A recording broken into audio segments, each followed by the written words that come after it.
Fox News contributor Ari Fleischer, and former senior advisor to President Trump, Stephen Miller, and Congressman Byron Donalds is right here on set with us in New Hampshire. How are you? Good to see you. I'm doing good. How are you? I'm good. Okay, analyze tonight. What do you see?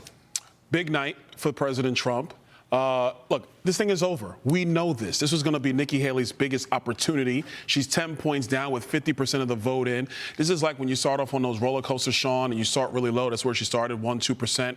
You crest all the way up. You think things are going well, and then you go over the edge, and it's downhill from there. South Carolina is not going to go well for her. Nevada is not going to go well for her. Florida is not going to go well for her. It's time for the party to unite. This primary is over, but she wants to hang around, so we're going to have to beat her in a couple more states. All right, Fleischer, your take, sir. Yeah, unless Nikki Haley is able to make deeper inroads with the group that represents most Republicans, which is conservative Republicans, I think she's going to hit a plateau, and she might be there right now with about 45% in a state that's quite friendly toward a Nikki Haley candidacy. So when she says she started at 2% and has moved up, she's right, and she should get credit for being the last woman standing.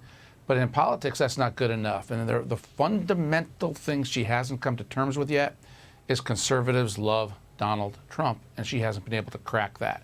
That'll be a problem in South Carolina as well, I suspect. All right, we can see that Trump is up a full 10 percentage points right now. Stephen Miller, people that I know, crunching numbers, texting me, they think the number is going to be closer to 13, 14, maybe even 15%. Regardless, I agree with Ari. If there was a state that was suited for a more independent, more moderate Republican, it would be the state of New Hampshire. And then heading into your own home state. 4 years from now, there's going to be an open primary. Does Nikki Haley, if you're a campaign manager and you want her to be president one day, does she look at the idea of maybe losing her home state right now down 30.2%, Real Clear Politics average? Does she take that risk and continue, or is it better to say, I'll come back in 4 years and I think I'll have a better opportunity? Well, you would think that she would try to avoid the staggering humiliation of what is setting up to be a historic defeat in her home state. And as your other guests have mentioned, New Hampshire was where she bet everything. It would have been the perfect state for her. And not only is she going to lose by a significant double-digit margin, but she's going to lose despite the fact that a record number of unaffiliated and Democrat voters participated in the primary.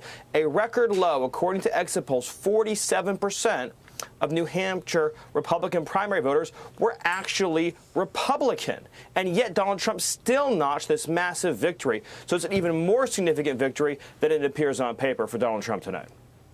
Yeah, I agree. I got to tell you, so as you go from here, if you're Donald Trump, do you start beginning the transition to a general campaign against Joe Biden? I would like to see more focus on Biden than maybe Nikki Haley. I don't think it's going to be necessary in the next two states. Well, I totally believe that's what needs to happen. Over at Joe Biden's campaign, they're already starting to gear up. In their mind, Big time. They think it's about Donald Trump, and that's going to be their focus. That needs to be the focus of the Republican Party in the Trump campaign. It's about November, Sean. The primary contest is over. Do you think it's over, Ari Fleischer? 10 seconds. I don't think it's over, but I think Donald Trump missed an opportunity tonight in that speech. He should have gone after Joe Biden and ignored Nikki Haley. And those are opportunities you don't get too often. Set his sights on Biden. That's a smart thing for Donald Trump. I would have preferred to hear more about Biden. All right. Thank you, all three. Stephen, thank you.